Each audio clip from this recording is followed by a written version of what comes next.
Hello बच्चों। तो सी S C E T के बच्चे लास्ट क्लास में हमने सप्लाई कंप्लीट किया था। तो आपके C S C E T के मॉड्यूल में सप्लाई में उतना ही गिवन है। तो अल्टीमेटली हमने डिमांड कंप्लीट कर लिया है और सप्लाई कंप्लीट कर लिया है। अब यहाँ से हम नए चैप्टर की ओर जा रहे हैं और उस नए चैप्टर का जो नाम है वो है बेटा प्राइस डिटर्मिनेशन। प्राइस डिटर्मिनेशन या इसको मैं मार्केट इक्विलिब्रियम भी बोल सकता हूँ। ठीक है बेटे, ये बेसिकली हमारे चैप्टर का नाम है। देखो सर, फिर बोल सकते हैं आप यहाँ पर मार्केट इक्विलिब्रियम का मतलब क्या है। Market equilibrium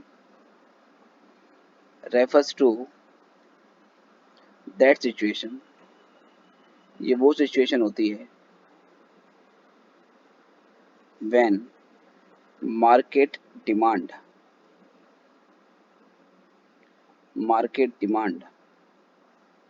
of a good equals its supply. जब किसी कमोडिटी की मार्केट डिमांड उसकी सप्लाई के बराबर हो जाएगी तो इस सिचुएशन को हम मार्केट इक्विलिब्रियम के नाम से जानते हैं। ठीक है सर। उसके बाद यहाँ से आता है हमारे पास इक्विलिब्रियम प्राइस, या इसको पहले हम समझते हैं। एक हम टेबल यहाँ पर बनाएंगे जिसको हम बोलेंगे schedule of market demand and supply. एक हम टेबल बना रहे हैं जिसको हम बोलेंगे schedule of market demand and supply. ये बेटा प्राइस है, यहाँ पर मार्केट डिमांड है,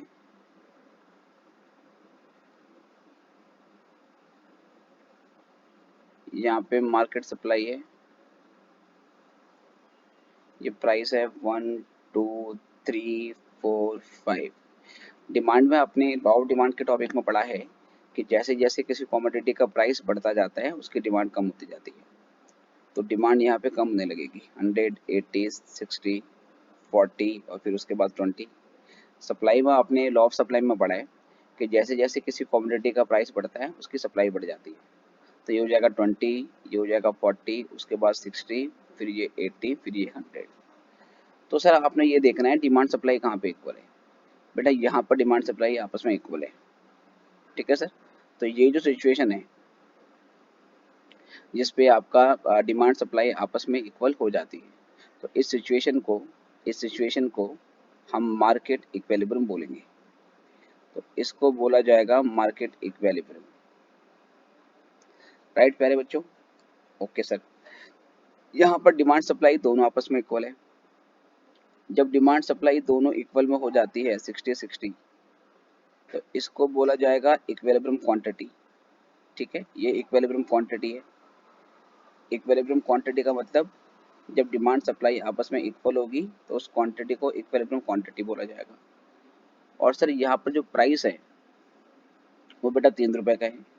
ये जो 3 रुपए का प्राइस यहाँ पर आया इसको हम इक्विलिब्रियम प्राइस बोलेंगे। तो मैंने कहा जब डिमांड सप्लाई आपस में बराबर होगी तो ये पूरी सिचुएशन मार्केट इक्विलिब्रियम कहलाती है। और मार्केट इक्विलिब्रियम में जो क्वांटिटी होगी उसको इक्विलिब्रियम क्वांटिटी बोलेंगे। और मार्केट इक्विलिब्रियम में जो प्राइस होगा उस प्राइस को इक्विलिब्रियम प्राइस बोला जाएगा। सबसे पहले जो इक्विलिब्रियम है आपको इसका भी मतलब मालूम होना चाहिए। इक्विलिब्रियम का मतलब होता है पोजीशन ऑफ रेस्ट या पोजीशन ऑफ नो चेंज। जब कोई चीज इंक्रीज या डिक्रीज करना बंद कर देती है या रुक जाती है तो उस सिचुएशन को हम बेसिकली इक्विलिब्रियम के नाम से जानते हैं। यही चीज बेटा अगर मैं डायग्राम के थ्रू दिखाऊं तो कुछ ऐसे होता है। जीरो, यहाँ पर एक्स, यहाँ पर वाई, ये प्राइस है और यहाँ पर quantity demanded and quantity supplied. Demand supply दोनों दिखा रहे। लॉ ऑफ डिमांड के मुताबिक जो डिमांड कर्व है वो डाउनवर्ड स्लोपिंग होता है। लॉ ऑफ सप्लाई के मुताबिक demand supply curve upward sloping होता है। तो मैंने डाउनवर्ड स्लोपिंग डिमांड कर्व बनाया और अपवर्ड स्लोपिंग सप्लाई कर्व बनाया। ठीक है सर, दोनों आपस में इंटरसेक्ट कर रहे हैं और जहाँ पर दोनों इंटरसेक्ट करेंगे इसका मतलब है वहाँ पर डिमांड सप्लाई आपस में बराबर हो गई है। तो वहाँ से इस तरीके से हम एक लाइन खींचेंगे, इसको इक्विलिब्रियम पॉइंट बोला जाएगा। ये इक्विलिब्रियम प्राइस हो गया प्यारे बच्चों और ये इक्विलिब्रियम क्वांटिटी होगी, राइट। तो सर जहाँ पे डिमांड सप्लाई आपस में इक्वल होंगी, मतलब इस पॉइंट पे इक्वल हो गए पॉइंट ई पर, यहीं से इक्विलिब्रियम प्राइस निकल के आता है और यहीं से इक्विलिब्रियम क्वांटिटी निकल के आती है। तो जहाँ पर डिमांड सप्लाई आपस में इक्वल हो जाएगी वहाँ पर इक्विलिब्रियम प्राइस आपका अचीव हो जाएगा, राइट सर। और देखो बेटा, मान लीजिए अगर हम प्राइस इक्विलिब्रियम प्राइस से ऊपर सेट करने की कोशिश करते हैं, मान लीजिए वी आर ट्राइंग कि हमारा प्राइस यहाँ मेंटेन हो जाए। यहाँ प्राइस मेंटेन करने में दिक्कत क्या है सर? यहाँ पर क्या है बेटा, अगर हम ध्यान से देखेंगे, जब प्राइस OP1 रखा जाता है, OP1 प्राइस पे सप्लाई आगे है, सप्लाई आगे है और डिमांड क्या है सर? पीछे है। तो अगर प्राइस OP से ज़्यादा होगा, मतलब इक्विलिब्रियम प्राइस से ज़्यादा होगा, तो at higher price there will be excess supply. तो उस सिचुएशन में सप्लाई ज़्यादा हो जाएगी, डिमांड कम हो जाएगी। सप्लाई ज़्यादा कैसे है सर? क्योंकि P1 प्राइस पे सप्लाई कर्व आगे है, डिमांड कर्व पीछे है, तो जो ये इतना डिफरेंस आएगा, ये इतना डिफरेंस एक्सेस सप्लाई को दिखाएगा। एक्सेस सप्लाई का मतलब है कि मार्केट में बेचने वाले ज़्यादा हैं या बेचने के लिए स्टॉक ज़्यादा है, लेकिन डिमांड उतनी नहीं है। तो जब मार्केट में स्टॉक ज़्यादा होगा, सप्लायर क्या करेंगे? सप्लायर अपने एक्सेस स्टॉक को बेचने के लिए अपनी कमोडिटी के प्राइस कम करने लगेगी और जैसे जैसे किसी कमोडिटी का प्राइस कम होता रहेगा, प्राइस कम होने से अल्टीमेटली उस चीज़ की डिमांड बढ़ती जाएगी। तो यहाँ प्राइस ऑटोमेटिकली नीचे आने लगेगा ताकि इस एक्स्ट्रा सप्लाई को सोल्ड आउट किया जाए, इस एक्स्ट्रा पोर्शन को बेचा जाए। अगर प्राइस हम OP से नीचे रखेंगे तो मान लो OP2, यहाँ पर क्या है बेटा, फिर ध्यान से देखेंगे, यहाँ पर डिमांड कर्व आगे हो गया है, सप्लाई कर्व पीछे हो गया है। तो यहाँ पर ये जो सिचुएशन है, ये सिचुएशन शो करेगी एक्सेस डिमांड की।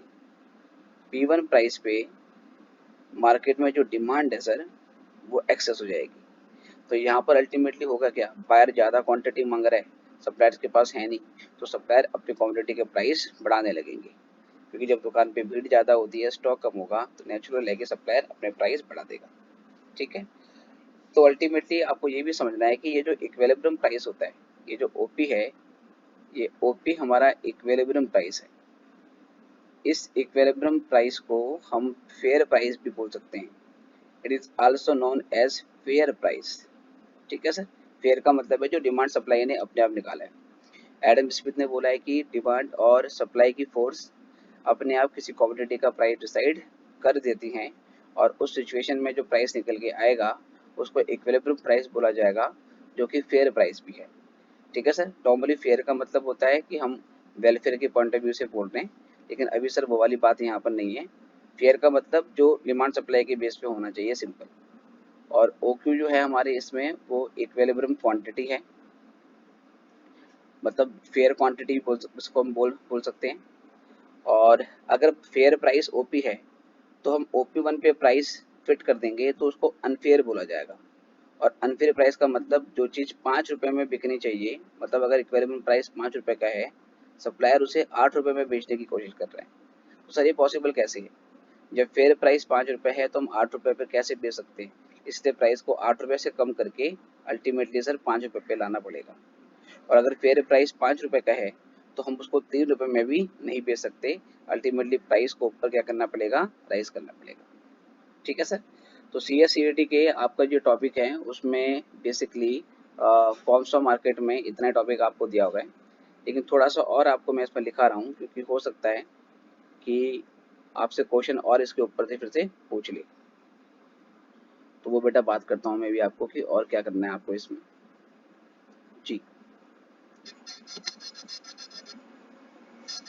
तो आई गेस ये डायग्राम भी आपने नोट कर लिया होगा, तो यहीं से आगे बढ़ेंगे अब।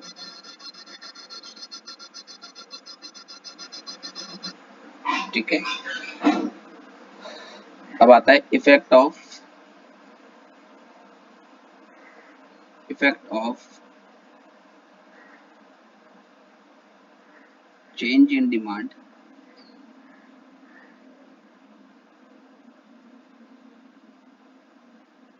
on equilibrium price and quantity। ठीक है सर, कि डिमांड में चेंज होने का इक्विलिब्रियम प्राइस पे और क्वांटिटी पे क्या फर्क पड़ेगा। तो पहले इसमें सिचुएशन है व्हेन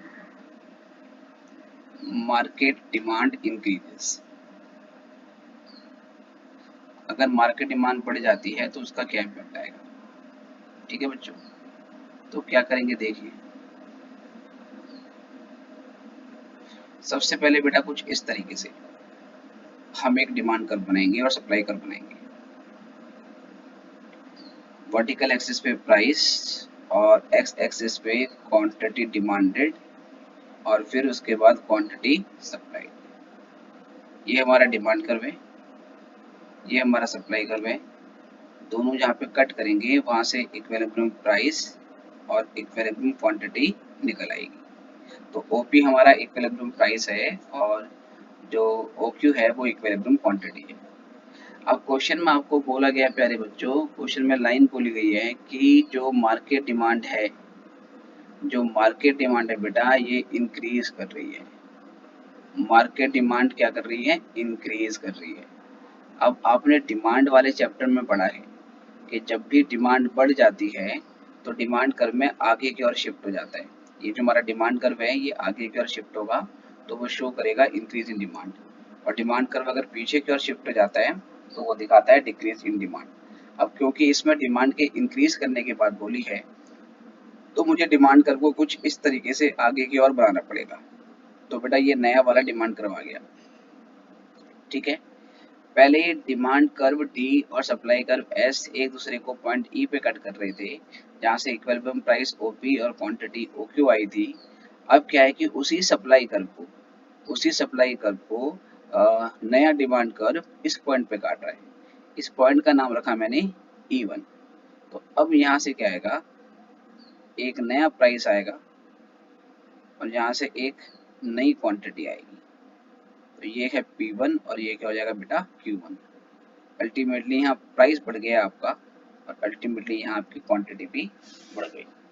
सर नेचुरल सी बात है, अगर मार्केट में किसी कमोडिटी का डिमांड बढ़ रहा है, डिमांड बढ़ने का मतलब है बायर्स भीड़ लगा रहे हैं दुकान पे, कहते हैं कि सर हमें ज़्यादा क्वांटिटी दो।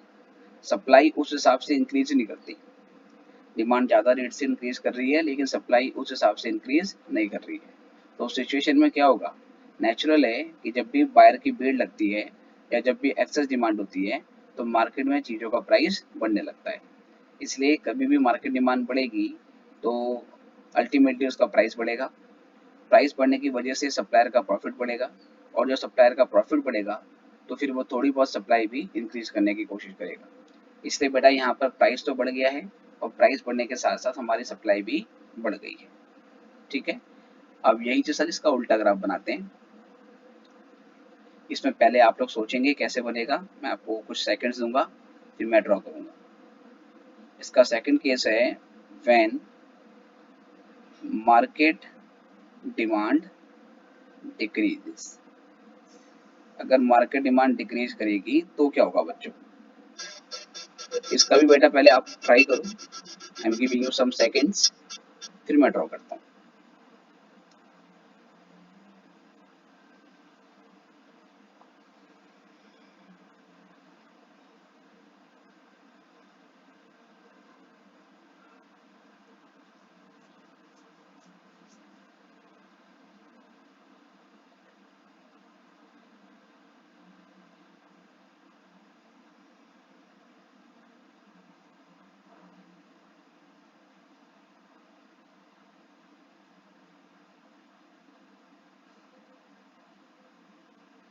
चलिए बच्चों, आई गेस अब आपको ना बताना चाहिए कि कैसे डायग्राम बनेगा।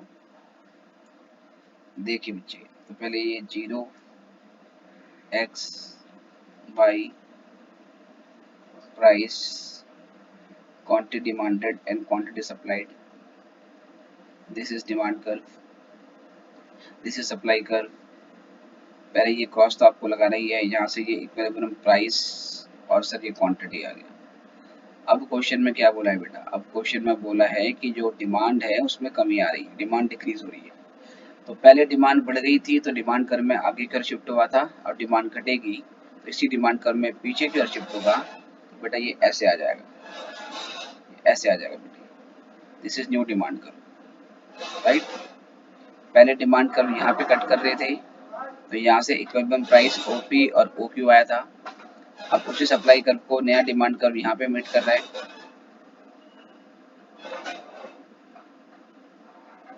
V1 और Q1।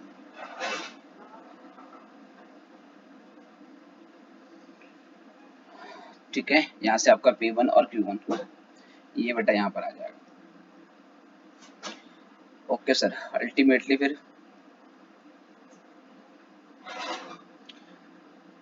ठीक है, अल्टीमेटली ये आपका यहाँ पर आ जाएगा और E और फिर ये E1। तो यहाँ से मालूम चला कि अगर मार्केट में डिमांड घट जाती है, डिमांड घटने का मतलब ये हुआ कि पहले जितनी क्वांटिटी शॉपकीपर बेच रहा था, सेलर बेच रहा था, अब उससे कम क्वांटिटी बिक रही है और उसके पास स्टॉक तो उतना ही है। तो क्योंकि अब क्वांटिटी कम हो गई है, डिमांड कम हो गई है, तो जो शॉपकीपर है वो सारा स्टॉक बेचने के एबल नहीं होगा, बेचने के लायक नहीं होगा।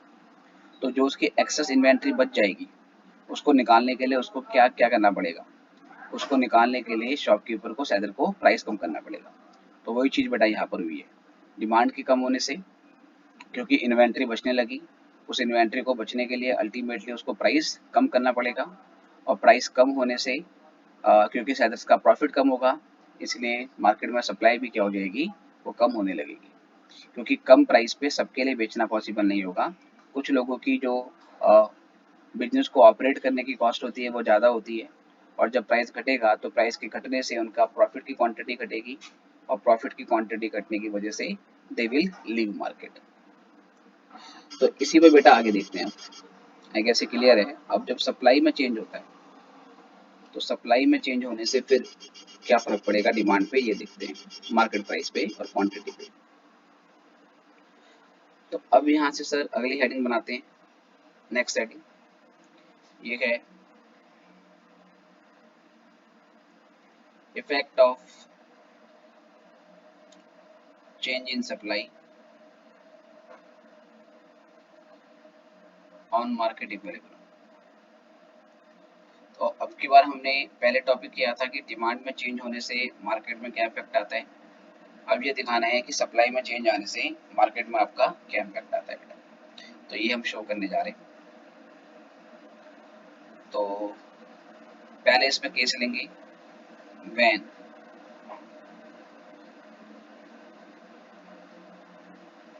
Market supply, when market supply increases. जब मार्केट सप्लाई आपकी बढ़ जाती है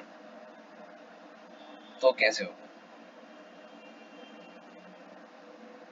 0x फिर यहाँ पे बाई प्राइस और यहाँ पर quantity demanded and quantity supply.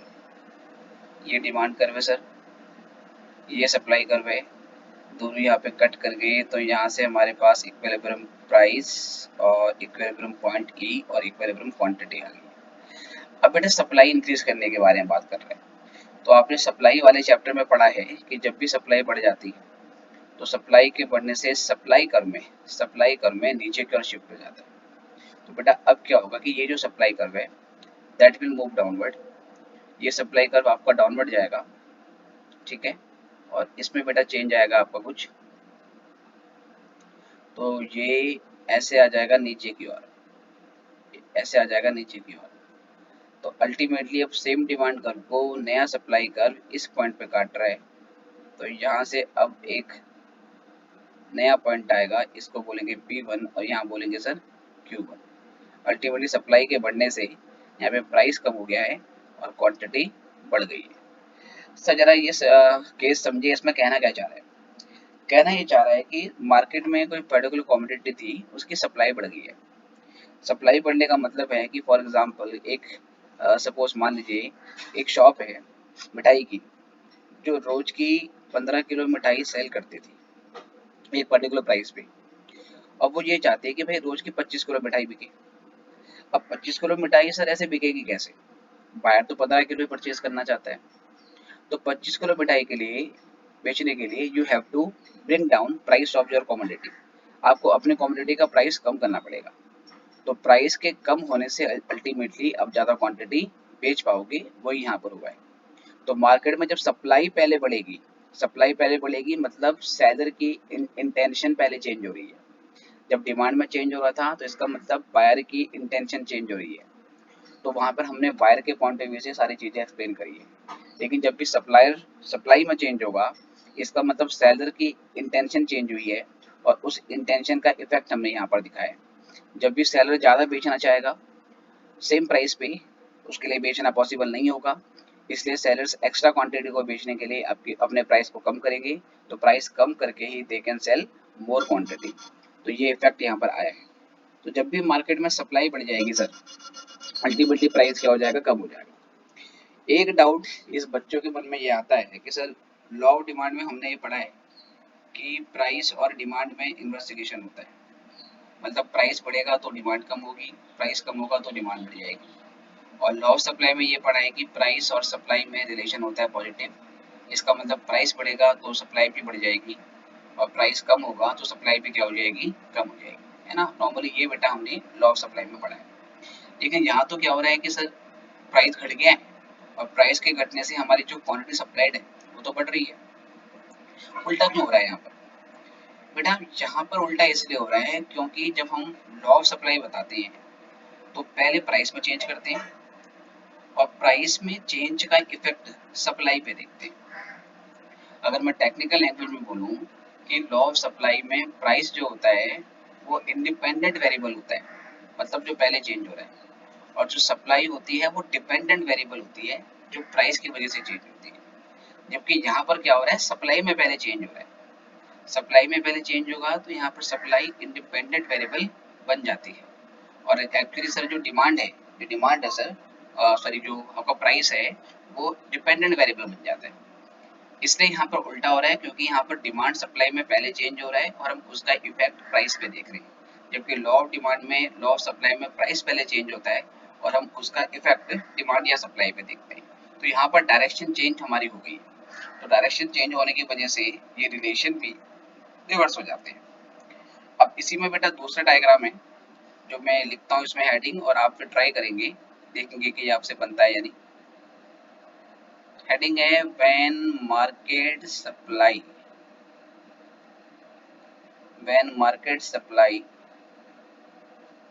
Decreases. आप पहले खुद ट्राई कीजिए, आपको मैं कुछ सेकंड्स देता हूँ।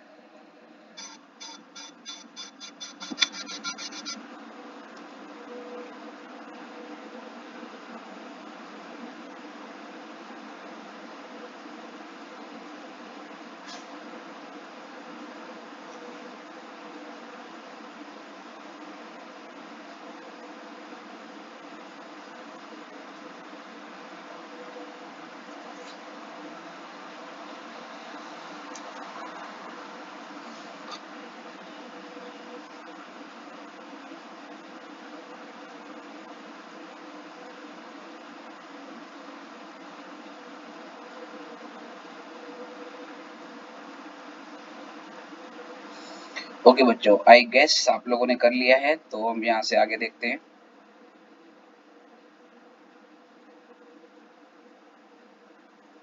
जीरो और एक्स और वाई, यहाँ पर प्राइस, और यहाँ पर quantity demanded, quantity supplied. This is demand curve D, this is supply curve S. और फिर इसके बाद बेटा हमने इस तरीके से P और Q और फिर ये E ये ड्रॉ किया। अब कह रहा है बेटा मार्केट सप्लाई घट जाती है, तो बेटा सप्लाई बढ़ेगी, सप्लाई कर्व में नीचे की ओर डाउनवर्ड शिफ्ट हुआ था, सप्लाई घटेगी तो इसी सप्लाई कर्व में अब ऊपर की ओर शिफ्ट होगा। तो जो सप्लाई कर्व में ऊपर की ओर शिफ्ट होगा उसको सर मैं ऐसे दिखा रहा हूँ, ये नया सप्लाई कर्व आ गया। अब ये नया supply curve same demand curve को यहाँ पे कट कर रहा है। अल्टीमेटली होगा क्या सर, सप्लाई घटी और सप्लाई के घटने की वजह से मार्केट में प्राइस बढ़ जाएगा। अब बेटा ये रीजन भी आप समझिए कि ऐसा क्यों हो रहा है, इसका रीजन समझिए आप। बेटा सिंपल सी बात ये है कि मान लीजिए सेलर्स जो थे, लाइक मिठाई वाला जो था, वो रोज की 15 किलो मिठाई बेचता है और उसके पास उसी तरीके से मार्केट में डिमांड आती है, मतलब 15 किलो बिक जाता है और 15 किलो का ही उसका आउटपुट रहता है। थोड़ा बहुत क्लोजिंग स्टॉक भी हो सकता है, कोई दिक्कत वाली बात नहीं।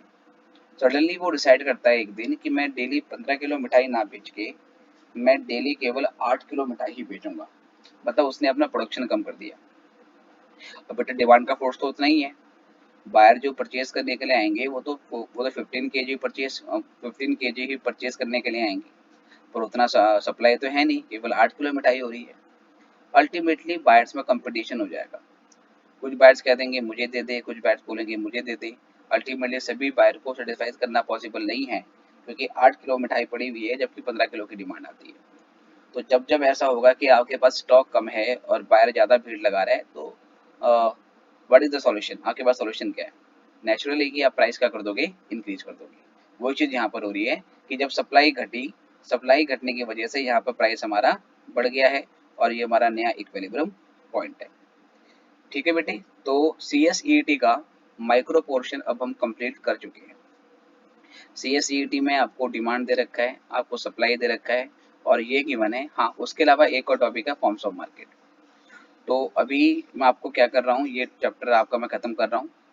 उसके बाद फॉर्म्स ऑफ मार्केट का टॉपिक है, उसके 2 लेक्चर और हैं जिसका लिंक आपको मैं भी दे रहा हूँ और वो आपने आज ही आज में बेटा फिनिश कर लेनी है।